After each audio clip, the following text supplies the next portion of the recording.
মানে ডিরেক্টররা আমাকে সেভাবে দেখে না। মানিক দাদাকে জিজ্ঞেস করেছিলাম আর কত আমাকে দরজাল বানাইবেন। এই ফকির নিচ্ছি, তোকে সারা জীবন এই বাড়িতে ঝিয়ের কাজ করে যেতে হবে। না শাশুড়ি আম্মা, আমি এই বাড়িতে ঝিয়ের মতো থাকতে পারবো না, পারবো না, পারবো না।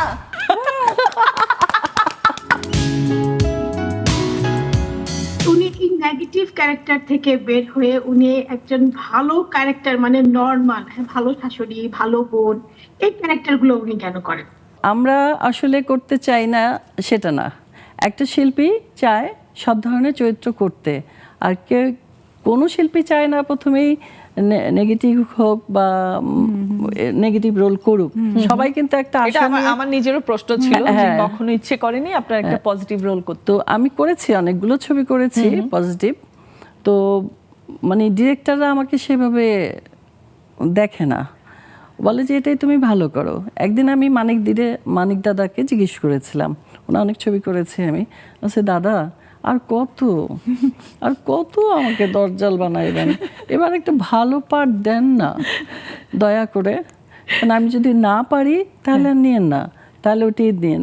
বলে না তুমি ওটাও ভালো করবে, কিন্তু তার চেয়ে বেশি ভালো করো এইটা, তোমাকে এটাতেই মানায়, করে যাও। এটা যখন বলেছিল তখন আরো প্রায় 10 বছর আগের কথা। বলে করে যাও 10 বছর পরে চিন্তা ভাবনা করব। 10 বছর পার হয়ে গেছে কিন্তু চিন্তা ভাবনা আর করে না। এমনই হয়। আমি আবার জুমে চলে যাই। হাসিনা আপা, আমাদের পরিবারেই বাবা মা দুজনই কিন্তু একরকম থাকে না, একজন রাগী থাকে, একজন খুব ঠান্ডা থাকে। তো দেখা গেছে কি, আসলে আমি বলবো যে রিনা আপার এই পার্টটাই রিনা আপাকে শুট করে, মানে এটাই ওনাকে প্রফুল্লভাবে খুলে। এর জন্য হচ্ছে ওনাকে এই পার্টটা দিলেই মানে ছবিটাও ভালো হয়, ওই ক্যারেক্টারটাও পুরো ফুটে ওঠে। সেজন্য এই জন্য আপনাকে এই ক্যারেক্টারই নেওয়া। ডিরেক্টর কিন্তু ভালোই চুজ করেছে। আপা তো প্রায় মনে হয় 700-র মতো ছবি করছে। তা আপা কিন্তু, আমি জানি না কেউ জানে কিনা, আপা কিন্তু অনেক ভালো সাইকিয়াট্রিস্ট ছিল। একদম ঠিক বলেছেন, সব জানে। হচ্ছে ন্যাশনাল গেমে প্রথমও হয়েছিল আপা একবার। 76 আর আপা এই যে বউ শাশুড়ি জিন্দাবাদ, তারপরে হচ্ছে বউ শাশুড়ির যুদ্ধ, সবুজ সাথী, বাংলার এই যে কোনো একটা সিনেমার ছোট্ট একটা ডায়লগ আমরা এখানে শুনতে চাই যদি সুযোগ থাকে।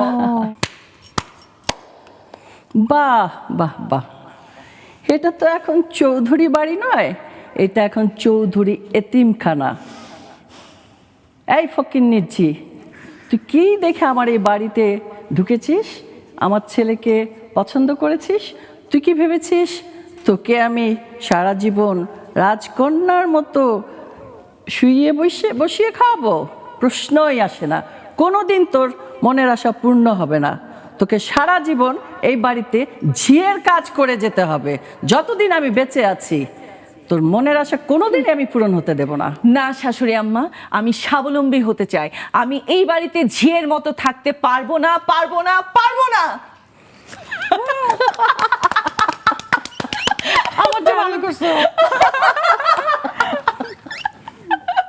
ওই যে আমরা একটু সাহস পেয়ে আপনাদের কাছ থেকে শিখি।